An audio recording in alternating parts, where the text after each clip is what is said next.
close are we to ironing out roles on this team, do you think? Oh, I think we're close, and then we'll have a practice, and somebody will really stand out.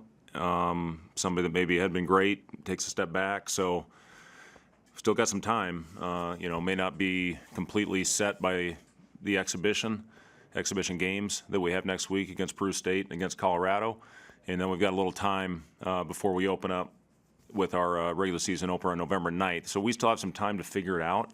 I've probably got 12 or 13 right now that certainly are capable of putting out there in a game, but obviously I can't play that many. So we'll see how it all plays out. We get two good opportunities to see some different lineups, different combinations in the exhibitions, and continue to put them in competitive environments in practice. So we've got a good core, I think, that have established themselves, but we've also got some guys that are really improving as we've gone along, sort of in this training camp period that we've had. And again, it may not be the same on opening night on the 9th that it is once we hit conference play. There's still going to be some things that will probably be ironed out over that time. The good thing is it's a good problem to have. We do have plenty of guys that I'm confident and comfortable putting in games, and that's, like I said, a good problem to have when you have that many. And then it's just figuring it out, making sure that we're transparent in our communication with roles and how they will play out. How are practices going right now? Like you said, you got to wait till the exhibition for another 10 days to the actual game. Yeah, Chris, our guys are so sick and tired of beating on each other, and we've spent so much time together, which obviously is a good thing. We didn't have the luxury of spending the amount of time last year that we have been able to this year. And this goes all the way back to June 8th. That's when our guys stepped on campus for the first time in the first summer session period. And then you have the whole month of July, and then your guys go home for 3 weeks, and then you have fall workouts, and then normal practices started, I believe, on the 27th. So there's so much time now that you're spending together. And the rules are we can only play against each other until the exhibitions start. Back in the old days when I played, it was pick up all summer, pick up in the fall, October 15th hit, and man, we were so excited for that first practice, but now there's so much time. That first practice rolls around, the guys walk in, dragging a little bit just because of the amount of time we've spent together. So you just have to try to keep it fresh, try to keep it as competitive as possible, and hope your guys go out and respond and take steps in the right direction every day, which I think we have. We're getting better. Certainly we have a long way to go, as all teams, I think, do at this time of year. Especially when you're integrating new players in, with some of the established guys, younger players, freshmen that are definitely going to have roles on this team. And there's some setbacks along the way. But if you have leadership and you continue to improve and use those as learning opportunities, hopefully come opening night, we'll be where we need to be. Do you like the way the exhibition season kind of sets up with the different levels of opponents? I do. Looking at Peru State's roster, I've seen a lot of those players when my kids were going through playing at Pius. Hard playing, talented, athletic players. So that's going to be a good test for us. That first game against Peru, I know they really like their team this year, so that'll provide a great test for us. And then the opportunity to compete against a high major opponent, able to raise money for charity in that game on Halloween against Colorado. Will be another great opportunity for our team. And again, we'll play a lot of guys in those games, and hopefully learn a lot about ourselves. With that Colorado game in particular, how much do you want to see what the group you think is going to be your main core, how they respond against a preseason top 35 team, but then also experiment with different lineup combinations and see how those go? Yeah, it is. It's a great opportunity, as I said, to play against one of the top teams in the Pac-12, a guy in Tad Boyle that I have a ton of respect for. Coached against him actually when Colorado was still in the Big 12. When I got the job at Iowa State, Nebraska was in the Big 12 at that time as well. But I've got so much respect for Tad, excuse me, and how hard his teams play and how well his teams play together. I think we'll be able to learn a lot, from them in that game with how they play together, and that's historically what's been the makeup of Tad Boyle's teams. As far as going out there, sure, we're going to try to win every time we step on the floor. At the same time, not get completely lost in the fact that we still have some work to do on figuring out our rotation. So we will play a lot of guys that night, but every time we step on the floor, sure we want to win. Are you going to do a secret scrimmage or anything like that? No, we're just going to do the 2 exhibitions. Yep. Trey was talking at Media Day about a team meeting that the guys had before they all went back home during the summer, and they're talking about everyone buying into their roles and that sort of thing. Did you know about that beforehand, and well, I guess, was that more of their decision on their own, or did you? help Yeah, along with that? yeah, I knew the guys got together before they went home, and sounds like that was very productive when they got in that room and talked. And there's been several of those since that point where, you know, coaches will be in there, we'll be talking about things that we need to grow from and things that we need to learn, and then the players will sit in there and talk about it. And that's where you have growth, is when you can sit there and have an honest conversation with the teammate that's sitting across the locker room from you and have constructive criticism where you're not taking it personal. That's where you have growth, when you have that accountability within your team.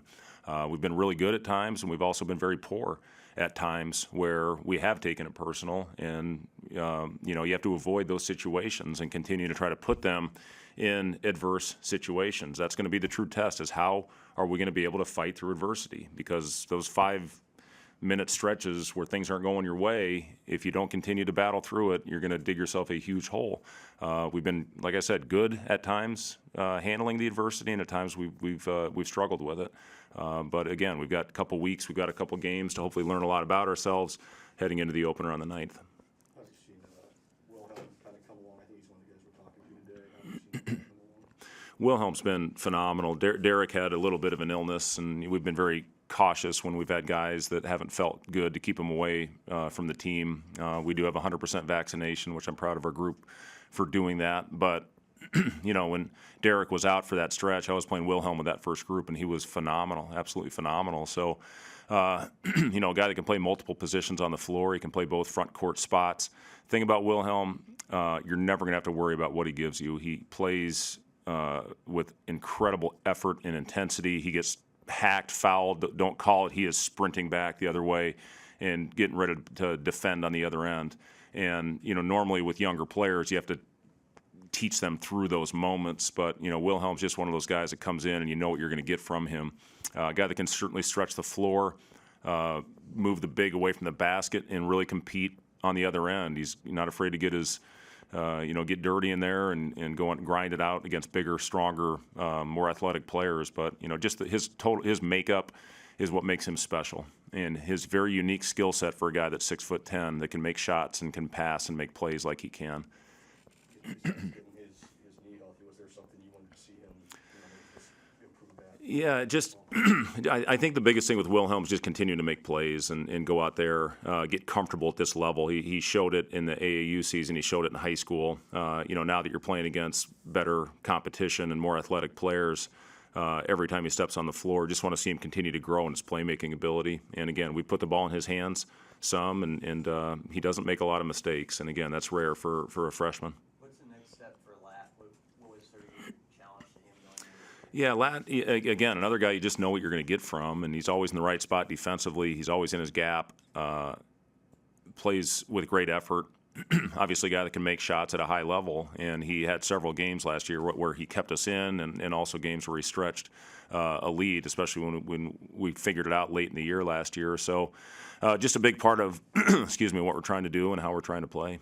I know he was kind of in and out of workouts, maybe some practices with back issue or whatever, but is that going to be something you're going to have to try to manage over the course of the whole season? Yeah, he's been fine. He did miss quite a bit of the summer, just and again, with Lat, we know what we're going to get from him. Wasn't as important to have him out there knowing the system already. We just wanted to make sure he was 100% healthy before we put him out there in full activity, so we didn't make it a lingering issue for him. And he's responded great. He's one of our best as far as doing his rehab and his mobilities after practice. You know, he's great getting in there, working on his legs, flushing them out, sitting in the cold tub. So he's really figured out his body and you know, when to do extra work, when to maybe back off, and put himself in a really good position going into the season. He's in great shape right now, and he's not missed a practice since we started.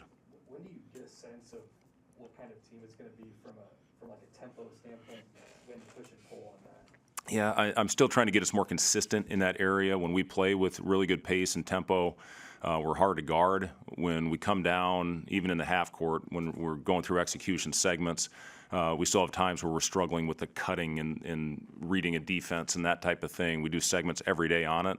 And again, sometimes we're really good. Sometimes if it gets a little physical, we'll back off a little bit. So, you know, I'm just looking for overall consistency in everything we're doing. But when we play with pace, we're a pretty tough team to guard.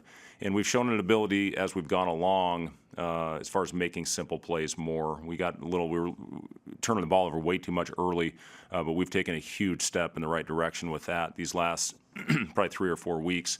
And you have to have it. Last year we turned it over obviously way too much, and it cost us games. Wilhelm, you mentioned that he's good. He competes well on the defensive end, but he's obviously one of the slighter guys. You got a couple of those guys who are younger and probably could put a few more pounds on in the weight room. How important is that physical strength on the defensive end? Well, it's important, but you look at the gains that Wilhelm has made since he's been here, and I'll take where he is right now with where he started, and he's made great progress with his explosiveness and with his body and his weight. And again, he's one of those wiry, strong guys, and there's some that are built like that. I played with Reggie Miller, who never missed a game. He was so durable, but he just didn't put on a lot of size. But he's done everything we've asked him to do. Gets into the training table, making sure he's putting the right food and right things in his body. I've just been so impressed with Wilhelm's overall makeup, and he will be a big part of the rotation on this year's team. Is it harder for those guys, like when they're putting on the weight, is it harder for that to show because they're so long? Is that thing? I've heard that before. That's not really a question for me. I was a finance major. I don't know. You brought Verge to media days, and he was a big presence at the Midnight Madness you guys have. What's he brought in terms of leadership and experience? Yeah, he brings a great energy to practice. He's got good energy off the floor as well with the guys. Great for team chemistry. He's just one of those guys who's got a really infectious personality. And the one thing I've really told him what people are looking for is how we can lead a team. And he played a lot off the ball last year with Remy Martin, handling a lot of the point guard responsibilities. He really can score the ball and make tough shots. We're just really talking about making simple plays, which he's done a great job of. He got guys a lot of wide open looks today in practice. We didn't make them, but he's making the right play, and that's all we're asking of him right now. I've really been impressed with his on-ball defense. He can really get into the ball, pressure the ball. Need, again, consistency across the board with our entire team in that area, but just as far as what he's brought us at the point guard position, I've been very impressed with Alonzo. Is that a tough balance with certain guys about they want their creativity, but finding that? Yeah, you don't want to take away instincts, and he's got great instincts as a basketball player. He's a good finisher. He's got a nice floater in the paint.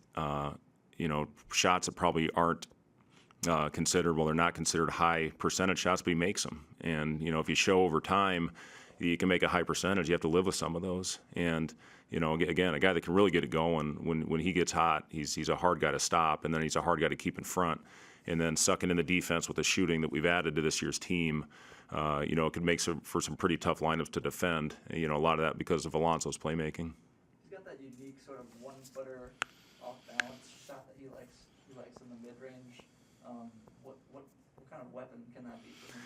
Yeah, again, I don't love the off-balance one-footers. I'd rather, under control when he gets playing off 2 feet in the paint, he's pretty darn good. And again, coming to a jump stop, surveying the floor, surveying where the help is coming from, and making the right play. And not just Alonzo, I'm talking about our whole team with that. And we have grown early on, getting in there, taking whether it was the really tough one or trying to force a pass without coming to a jump stop. We do drills, making simple plays every day, and it's starting to carry over. I've been happy with the way that we have grown in taking care of the basketball. What have you seen from Trey kind of in that same area in regards to improving his efficiency inside the arc? Yeah, that's what we talk about with our guys all the time, is being more efficient players. And the efficiency of going out there and making the right play. I know I've talked about this a lot, hitting singles instead of trying to go in there and force things and hit home runs. Sometimes making the simple one is good enough. And if you go out there and make the right play consistently over the course of the game and take care of the basketball and get a shot up on the board, I feel we've got enough weapons that can make shots and make plays. We just really have to trust and make sure we're making the simple play the right play. Thank you, guys.